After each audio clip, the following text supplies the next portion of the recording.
ਗੁਰੂ ਪਿਆਰੀ ਸਾਧ ਸੰਗਤ ਜੀ, ਵਾਹਿਗੁਰੂ ਜੀ ਕਾ ਖਾਲਸਾ, ਵਾਹਿਗੁਰੂ ਜੀ ਕੀ ਫਤਿਹ।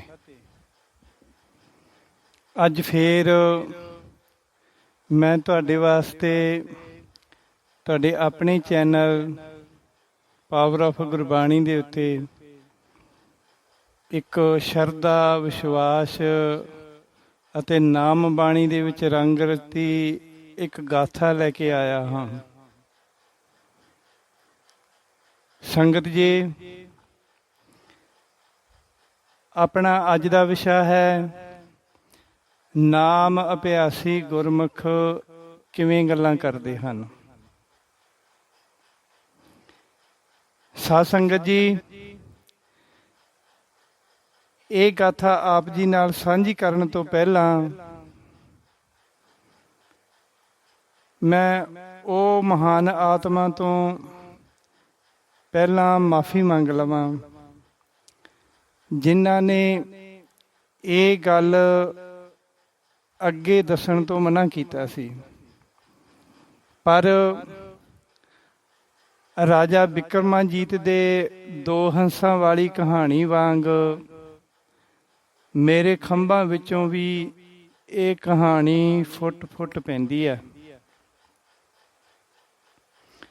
ਉਹ ਮਹਾਨ ਆਤਮਾ ਵਾਹਿਗੁਰੂ ਜੀ ਦੇ ਰੰਗ ਵਿੱਚ ਰੰਗੀ ਇੱਕ ਪਵਿੱਤਰ ਰੂਹ ਹੈ, ਜੋ ਨਾਮ ਅਭਿਆਸ ਦੀ ਦੁਨੀਆ ਵਿੱਚ ਹਮੇਸ਼ਾ ਹੀ ਅਸਮਾਨੀ ਉਡਾਰੀਆਂ ਮਾਰਦੀ ਰਹਿੰਦੀ ਹੈ,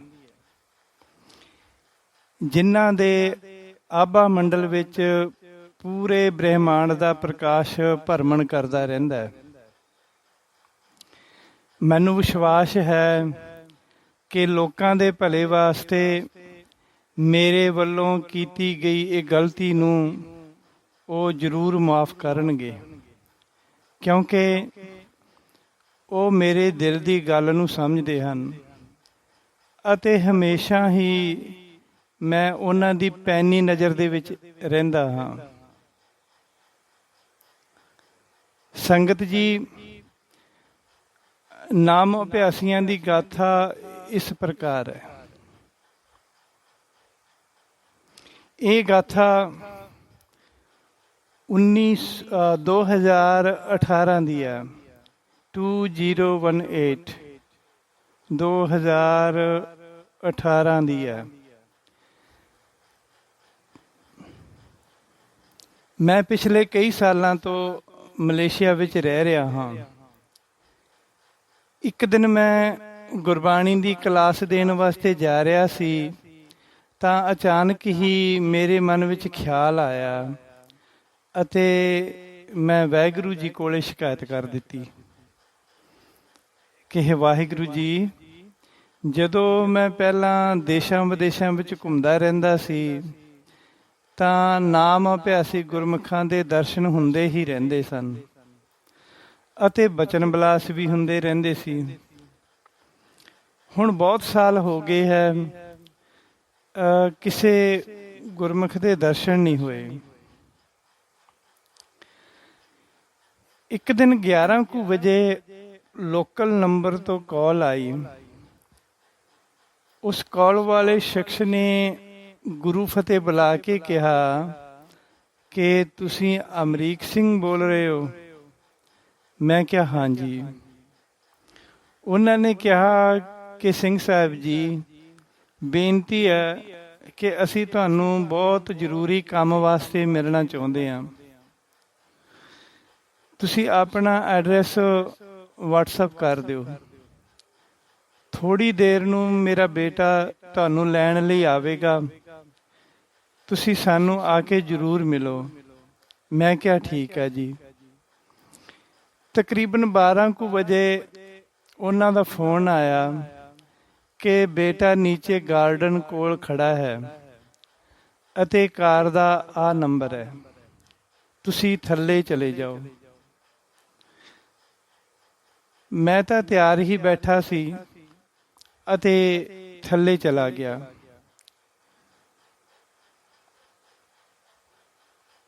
ਉਸ ਲੜਕੇ ਨੂੰ ਫਤਿਹ ਬੁਲਾ ਕੇ ਮੈਂ ਉਸ ਦੇ ਨਾਲ ਬੈਠ ਗਿਆ ਅਸੀਂ 15 ਕੁ ਮਿੰਟਾਂ ਬਾਅਦ ਉਹਨਾਂ ਦੇ ਘਰ ਪਹੁੰਚ ਗਏ। ਅੱਗੇ ਸੋਫੇ ਉੱਤੇ ਬੜੀ ਹੀ ਪਿਆਰੀ ਰੂਹ ਚਿੱਟੇ ਬਸਤਰਾਂ ਵਿੱਚ ਬੈਠੀ ਹੋਈ ਸੀ।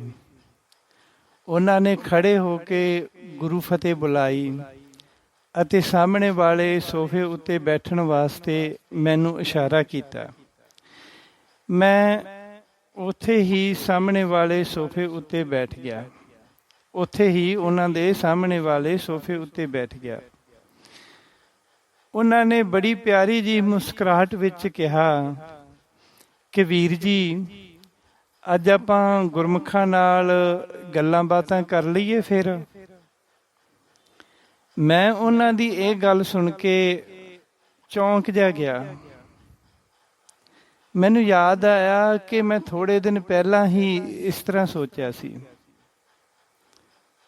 ਇਹ ਕੌਣ ਹਨ ਜਿਨ੍ਹਾਂ ਨੇ ਮੈਨੂੰ ਸਮਝ ਲਿਆ?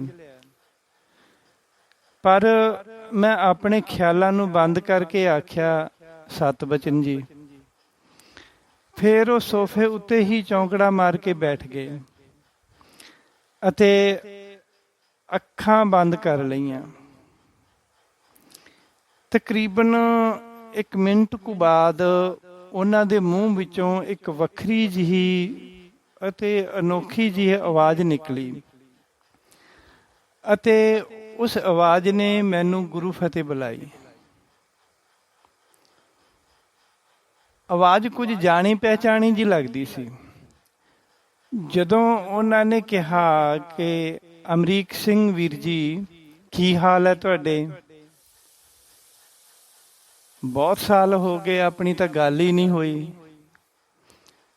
ਤਾਂ ਫਿਰ ਮੈਂ ਉਹਨਾਂ ਦੇ ਗੱਲ ਕਰਨ ਦੇ ਢੰਗ ਤੋਂ, ਗੱਲ ਕਰਨ ਦੇ ਅੰਦਾਜ਼ ਤੋਂ ਪਹਿਚਾਣ ਗਿਆ ਕਿ ਇਹ ਤਾਂ ਗੁਰਬਚਿੱਤਰ ਸਿੰਘ ਵੀਰ ਜੀ ਹਨ, ਕੈਨੇਡਾ ਤੋਂ।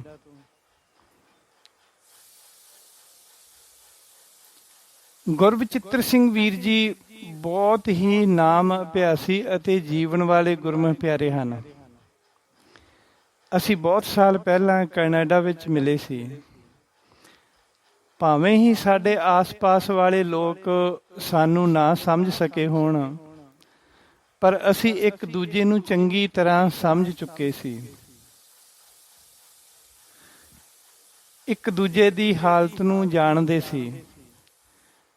ਅਸੀਂ ਦੂਜਿਆਂ ਦੇ ਸਾਹਮਣੇ ਭਾਵੇਂ ਹੀ ਆਪਸ ਵਿੱਚ ਘੱਟ ਬੋਲਦੇ ਸੀ, ਪਰ ਸਾਡੇ ਵਿਚਾਰ ਹਮੇਸ਼ਾ ਹੀ ਸਹਿਮਤ ਹੁੰਦੇ ਰਹਿੰਦੇ ਸਨ। ਬਾਅਦ ਵਿੱਚ ਸਾਡੀ ਫੋਨ ਉੱਤੇ ਗੱਲਬਾਤ ਹੀ ਹੁੰਦੀ ਰਹਿੰਦੀ ਸੀ। ਫਿਰ ਮੈਂ ਹੌਲੀ-ਹੌਲੀ ਆਪਣੇ ਆਪ ਨੂੰ ਸਮੇਟ ਲਿਆ ਅਤੇ ਆਪਣੀ ਹੀ ਦੁਨੀਆ ਵਿੱਚ ਰਹਿਣ ਲੱਗ ਗਿਆ ਅਤੇ ਇੱਕ ਥਾਂ ਉੱਤੇ ਟਿਕ ਕੇ ਆਪਣੀ ਕਿਰਤ ਕਮਾਈ ਕਰਨ ਲੱਗਾ। ਸ਼ਾਇਦ ਗੁਰਬਚਿੱਤਰ ਵੀਰ ਜੀ ਨੇ ਸਮਝ ਲਿਆ ਹੋਣਾ ਕਿ ਹੁਣ ਮੈਂ ਇਹਨਾਂ ਨੂੰ ਇਕੱਲੇ ਹੀ ਰਹਿਣ ਦਿਆਂ। ਅੱਜ ਵਾਲੀ ਘਟਨਾ ਤੋਂ ਲੱਗਦਾ ਸੀ ਕਿ ਉਹ ਮੈਨੂੰ ਭੁੱਲੇ ਨਹੀਂ ਸਨ, ਜਿਹੜਾ ਕਿ ਮੇਰੇ ਇੱਕ ਵਾਰ ਸੋਚਣ ਉੱਤੇ ਹੀ ਕਿਸੇ ਗੁਰਮੁਖ ਪਿਆਰੇ ਦੇ ਰਾਹੀਂ ਮੇਰੇ ਨਾਲ ਗੱਲਾਂ ਕਰਨ ਲੱਗੇ ਹਨ। ਇਸ ਦਾ ਮਤਲਬ ਹੈ ਕਿ ਮੈਂ ਉਹਨਾਂ ਨੂੰ ਯਾਦ ਹਾਂ ਅੱਜ ਵੀ। ਗੁਰਬਚਿੱਤਰ ਵੀਰ ਜੀ ਨੇ ਮੇਰੇ ਨਾਲ ਉਸ ਗੁਰਮੁਖ ਪਿਆਰੇ ਦੇ ਸ਼੍ਰੀ ਮੁਖ ਰਾਹੀਂ 4 ਤੋਂ 5 ਮਿੰਟ ਗੱਲਬਾਤ ਕੀਤੀ। ਮੁੱਖ ਉਸ ਗੁਰਮੁਖ ਪਿਆਰੇ ਦਾ ਸੀ, ਪਰ ਆਵਾਜ਼ ਗੁਰਬਚਿੱਤਰ ਸਿੰਘ ਵੀਰ ਜੀ ਦੀ ਸੀ। ਅਸੀਂ ਪਰਿਵਾਰਕ ਗੱਲਾਂ ਨਹੀਂ ਕੀਤੀਆਂ ਸਨ, ਸਗੋਂ ਨਾਮ ਦੀ ਕਮਾਈ ਦੀਆਂ ਹੀ ਗੱਲਾਂ ਕਰਦੇ ਰਹੇ। ਥੋੜ੍ਹੀ ਦੇਰ ਬਾਅਦ ਉਹਨਾਂ ਗੁਰਮੁਖਾਂ ਨੇ ਅੱਖਾਂ ਖੋਲ੍ਹ ਲਈਆਂ ਅਤੇ ਫਿਰ ਅਸੀਂ ਪਿਆਰੇ ਸਤਿਗੁਰੂ ਜੀ ਅਤੇ ਮਿੱਠੀ ਗੁਰਬਾਣੀ ਦੀਆਂ ਗੱਲਾਂ ਕਰਦੇ ਰਹੇ। ਇਸ ਤਰ੍ਹਾਂ ਵਿਚਾਰ ਕਰਦਿਆਂ ਕਰਦਿਆਂ ਲੰਗਰ ਪਾਣੀ ਆ ਗਿਆ ਅਤੇ ਅਸੀਂ ਛਕ ਲਿਆ। ਫਿਰ ਉਹਨਾਂ ਨੇ ਆਪ ਹੀ ਕਿਹਾ ਕਿ ਹੁਣ ਤੁਸੀਂ ਜਾਓ, ਕਿਉਂਕਿ ਤੁਹਾਡੀ ਗੁਰਬਾਣੀ ਕਲਾਸ ਦਾ ਟਾਈਮ ਹੋਣ ਵਾਲਾ ਹੈ। ਮੈਂ ਬੜੇ ਹੀ ਪ੍ਰਸੰਨ ਚਿੱਤ ਨਾਲ ਉਹਨਾਂ ਨੂੰ ਫਤਿਹ ਬੁਲਾ ਕੇ ਵਿਦਾ ਲਈ ਅਤੇ ਉਹਨਾਂ ਦਾ ਬੇਟਾ ਮੈਨੂੰ ਘਰ ਛੱਡ ਗਿਆ। ਪਰ ਉਹਨਾਂ ਨੇ ਦੁਬਾਰਾ ਮਿਲਣ ਦੀ ਕੋਈ ਗੱਲ ਨਹੀਂ ਕੀਤੀ ਸੀ। ਇਹ ਗੁਰਮੁਖ ਪਿਆਰੇ ਗੁਰਸਿੱਖ ਵੀਰ ਜੀ ਬਹੁਤ ਹੀ ਪੜ੍ਹੇ ਲਿਖੇ ਹਨ ਅਤੇ ਇੱਕ ਸੌਫਟਵੇਅਰ ਕੰਪਨੀ ਵਿੱਚ ਬੜੇ ਹੀ ਉੱਚੇ ਅਹੁਦੇ ਉੱਤੇ ਕੰਮ ਕਰਦੇ ਹਨ। ਨਾਮ ਦੀ ਕਮਾਈ ਵਾਲੇ ਹਨ ਅਤੇ ਉੱਚ ਅਵਸਥਾ ਪਾ ਚੁੱਕੇ ਹਨ। ਇੱਕ ਸੁਲਝੇ ਅਤੇ ਸਿਆਣੇ ਗ੍ਰਸਤੀ ਪੁਰਖ ਵੀ ਹਨ। ਇਹਨਾਂ ਨੇ ਮੈਨੂੰ ਇਹ ਵਾਰਤਾ ਅੱਗੇ ਸਾਂਝੀ ਕਰਨ ਤੋਂ ਮਨ੍ਹਾ ਕੀਤਾ ਸੀ, ਪਰ ਮੈਂ ਇਸ ਗਾਥਾ ਤੋਂ ਬਹੁਤ ਪ੍ਰਭਾਵਿਤ ਹਾਂ ਕਿ ਮੇਰੇ ਕੋਲੋਂ ਰਿਹਾ ਹੀ ਨਹੀਂ ਗਿਆ। ਭਾਵੇਂ ਮੈਂ ਇਹ ਗਾਥਾ ਆਪ ਜੀ ਨਾਲ ਸਾਂਝੀ ਕਰ ਰਿਹਾ, ਪਰ ਉਹਨਾਂ ਦੇ ਨਾਮ ਨੂੰ ਫਿਰ ਵੀ ਮੈਂ ਗੁਪਤ ਹੀ ਰੱਖਿਆ ਹੈ। ਨਾ ਤਾਂ ਇਹ ਗੁਰਸਿੱਖ ਮੈਨੂੰ ਪਹਿਲਾਂ ਜਾਣਦੇ ਸਨ ਅਤੇ ਨਾ ਹੀ ਮੈਂ ਇਹਨਾਂ ਨੂੰ ਜਾਣਦਾ ਸੀ। ਇਹ ਤਾਂ ਬਸ ਗੁਰਬਚਿੱਤਰ ਸਿੰਘ ਵੀਰ ਜੀ ਅਤੇ ਇਹਨਾਂ ਦੀਆਂ ਨਾਮ ਅਭਿਆਸ ਵਾਲੀਆਂ ਉਡਾਰੀਆਂ ਹੀ ਹਨ। ਇੱਕ ਦਿਨ ਮੇਰੇ ਮਨ ਵਿੱਚ ਇੱਕ ਖਿਆਲ ਆਇਆ ਕਿ ਉਹਨਾਂ ਨੇ ਮੈਨੂੰ ਦੂਰੋਂ ਹੀ ਫਤਿਹ ਬੁਲਾ ਦਿੱਤੀ।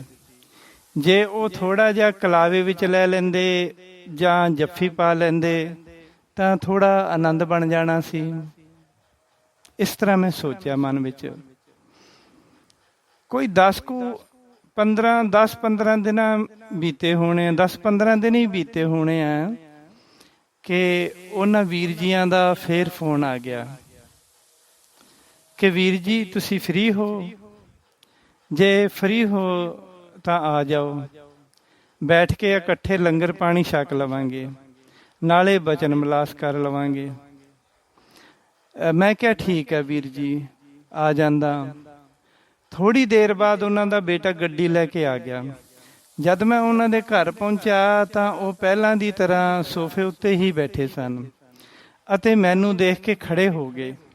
ਗੁਰੂ ਫਤਿਹ ਬੁਲਾਈ ਅਤੇ ਫਿਰ ਉਹ ਆਪਣੀ ਜਗ੍ਹਾ ਛੱਡ ਕੇ ਮੇਰੇ ਕੋਲ ਆ ਗਏ। ਮੈਨੂੰ ਜੱਫੀ ਪਾ ਕੇ ਕਹਿੰਦੇ, ਵੀਰ ਜੀ ਪਿਛਲੀ ਵਾਰ ਮੈਂ ਤੁਹਾਨੂੰ ਜੱਫੀ ਪਾਉਣਾ ਭੁੱਲ ਗਿਆ ਸੀ, ਮੁਆਫ ਕਰਨਾ। ਮੇਰੀ ਹਾਈਟ 5 ਫੁੱਟ 10 ਇੰਚ ਹੈ ਅਤੇ ਉਹਨਾਂ ਵੀਰ ਜੀਆਂ ਦੀ ਹਾਈਟ ਮੇਰੇ ਨਾਲੋਂ ਕੁਝ ਜ਼ਿਆਦਾ ਹੀ ਸੀ। ਇਸ ਕਰਕੇ ਸਹਿਜੇ ਹੀ ਜਿਵੇਂ ਹੀ ਉਹਨਾਂ ਨੇ ਮੈਨੂੰ ਆਪਣੀ ਜੱਫੀ ਵਿੱਚ ਲੈ ਕੇ ਆਪਣੀ ਛਾਤੀ ਦੇ ਨਾਲ ਲਾਇਆ ਤਾਂ ਮੈਂ ਹੈਰਾਨ ਰਹਿ ਗਿਆ, ਕਿਉਂਕਿ ਉਹਨਾਂ ਦੇ ਸਰੀਰ ਵਿੱਚੋਂ ਵਾਹਿਗੁਰੂ ਸਿਮਰਨ ਦੀ ਗੂੰਜ ਆ ਰਹੀ ਸੀ।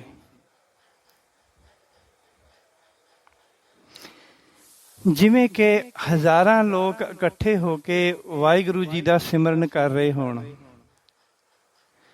ਇਹ ਸੁਣ ਕੇ ਮੈਂ ਬਹੁਤ ਹੀ ਆਨੰਦਿਤ ਹੋ ਗਿਆ।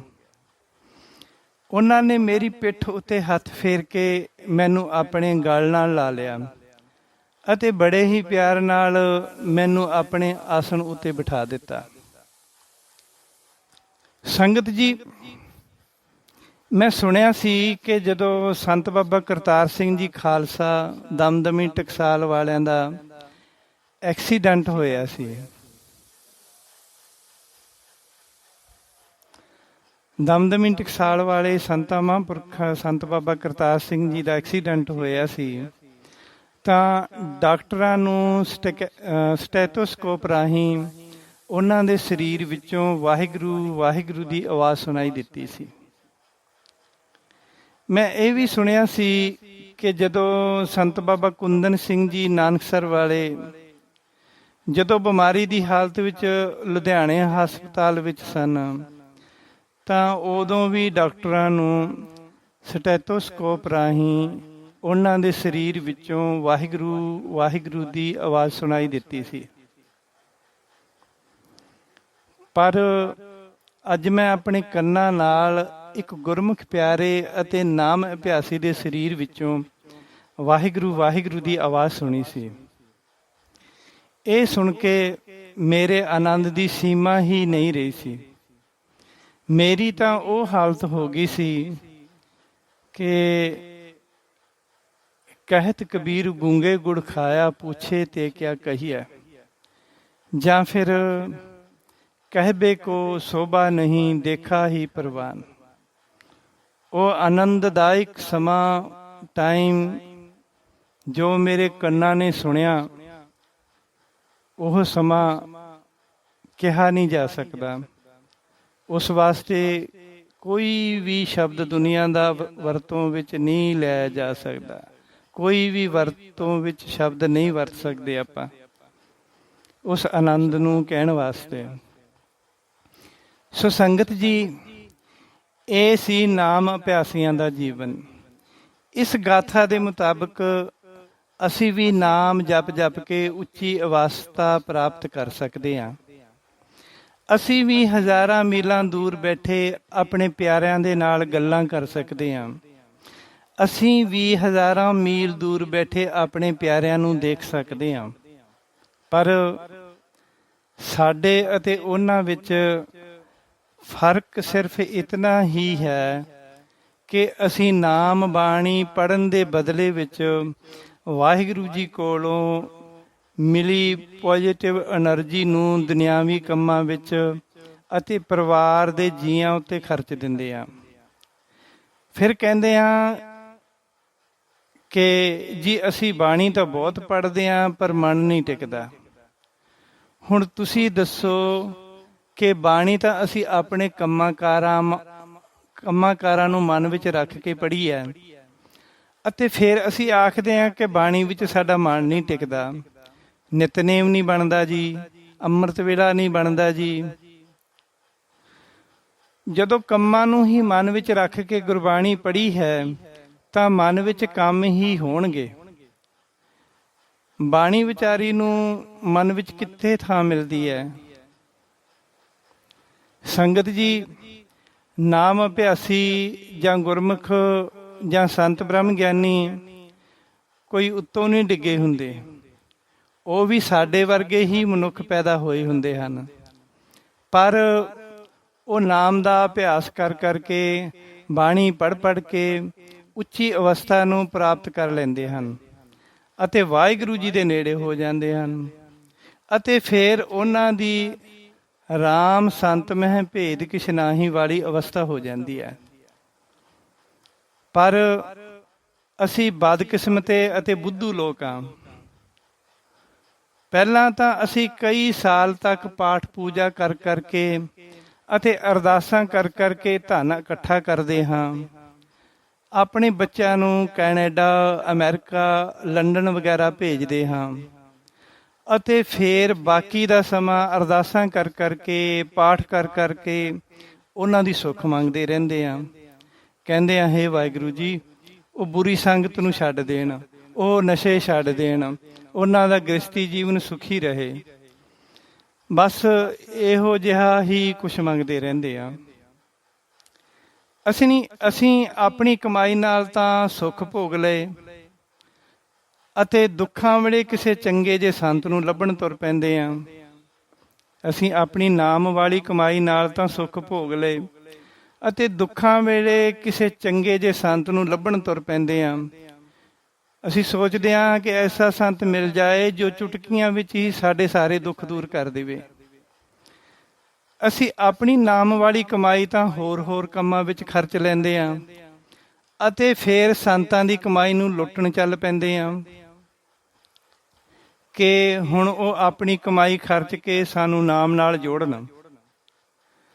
ਜਦੋਂ ਤੁਹਾਡਾ ਮਨ ਹੀ ਦੁਨਿਆਵੀ ਪਦਾਰਥਾਂ ਨਾਲ ਜੁੜਿਆ ਹੈ ਤਾਂ ਦੁਨੀਆ ਦਾ ਕੋਈ ਵੀ ਸੰਤ ਤੁਹਾਨੂੰ ਨਾਮ ਨਾਲ ਨਹੀਂ ਜੋੜ ਸਕਦਾ। ਇਹ ਸੱਚਾਈ ਹੈ, ਬਾਕੀ ਗੱਲਾਂ ਹੀ ਆ। ਗੁਰੂ ਪਿਆਰੀ ਸਾਧ ਸੰਗਤ ਜੀ, ਮਨ ਨੂੰ ਮਾਇਆ ਤੋਂ ਤੋੜ ਕੇ ਨਾਮ ਸਿਮਰਨ ਨਾਲ ਜੋੜੋ, ਪਦਾਰਥਾਂ ਨਾਲ ਤੋੜ ਕੇ ਵਾਹਿਗੁਰੂ ਨਾਲ ਜੋੜੋ। ਛੱਡ ਦਿਓ, ਬਹੁਤ ਕੁਛ ਕਮਾ ਲਿਆ, ਬਹੁਤ ਕੁਛ ਕਰ ਲਿਆ, ਬੱਚੇ ਪੜ੍ਹਾ ਵੀ ਲਏ ਆ, ਵਿਦੇਸ਼ਾਂ ਵਿੱਚ ਵੀ ਭੇਜਦੇ ਆ, ਸਭ ਕੁਛ ਕਰ ਲਿਆ, ਅਸੀਂ ਧਨ ਦੌਲਤ ਇਕੱਠੀ ਕਰ ਲਈ, ਜ਼ਮੀਨਾਂ ਬਣਾ ਲਈਆਂ। ਹੁਣ ਮੋੜ ਲਓ ਆਪਣੇ ਆਪ ਨੂੰ, ਮੋੜ ਕੇ ਵਾਹਿਗੁਰੂ ਨਾਲ ਜੁੜ ਜਾਓ, ਤਾਂ ਸਾਨੂੰ ਕਿਸੇ ਨੂੰ ਕਹਿਣ ਦੀ ਲੋੜ ਨਹੀਂ ਪੈਣੀ ਕਿ ਸਾਡੇ ਬੱਚਿਆਂ ਦਾ ਖਿਆਲ ਰੱਖੋ। ਤੁਸੀਂ ਨਾਮ ਦੀਆਂ ਕਮਾਈਆਂ ਨਾਲ ਆਪਣੇ ਬੱਚਿਆਂ ਦਾ ਆਪ ਖਿਆਲ ਰੱਖ ਸਕਦੇ ਹੋ। ਸੰਗਤ ਜੀ, ਬਾਕੀ ਅਗਲੀ ਵੀਡੀਓ ਵਿੱਚ। ਵਾਹਿਗੁਰੂ ਜੀ ਕਾ ਖਾਲਸਾ, ਵਾਹਿਗੁਰੂ ਜੀ ਕੀ ਫਤਿਹ।